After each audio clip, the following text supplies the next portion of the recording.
Is it just me, or does it feel like a breath of fresh air has been breathed into being a Black creative? To be young, gifted, and Black. For years in creative spaces, the conversation was always about the lack of funding, lack of seats at the table, and of course, lack of representation. But while those places stayed stagnant, we evolved. We didn't wait for a green light. We became our own production houses and media empires, because what we never lacked was talent.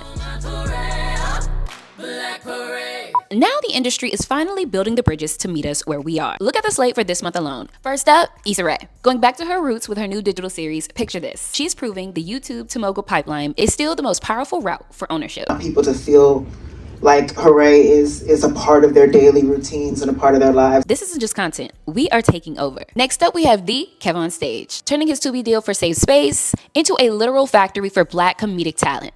Season 2 is already in production. See, you meet the demand easier when you control the production. The better people I surround myself with, the better the audience experience is. That's why I'm like, let's work together. I have to acknowledge this YouTube series, The Comic Shop. This is a workplace comedy on YouTube that is hitting different. It's Black-led, queer, and indie-funded. So we might be getting sued. Definitely getting sued. We are pretty terrible. Is it getting a little spicy in here? Filling the gaps that legacy studios are still too scared to touch. You go, Glen Coco. Now, let's get into advertising. There is a literal elevation happening when it comes to storytelling with campaigns. Janae Craig, of course, my fellow bubbly Black girl. She took Love Island fame and has consistently built and maintained momentum.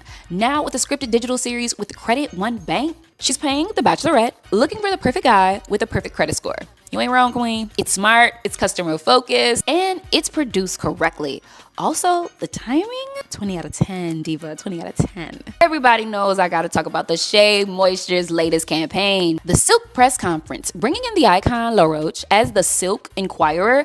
Like, oh my God, gagged. Followed by some of our favorite it girls. This isn't just an ad, it's high concept storytelling. Treats my hair like breaking news, as it should. Last but certainly not least, let's get into Essence, because they just stepped their content all the way up. With their latest Glow and Tell series, directed by a Black woman, for Black women, starring Black women, during Essence Black Women in Hollywood annual event, it's the exact type of upscale approach that turns a simple get ready with me into a cinematic, curated campaign. The biggest takeaway from this video is I want you to see that creators are modern day showrunners, and Tubi and TikTok have finally recognized that. In recent news, we learned that these two companies just announced a massive creatorverse partnership, specifically to turn digital creators like you and me into long-form showrunners. My hope is that inevitably the funding stops being pulled from us, but instead starts being redirected where innovation lives. This is the era of the independent contractor, the new showrunner. So I challenge you, stop asking for a seat at the table when you are your own production house. As always, my name's Kiana, and this is The Creative Crash Out.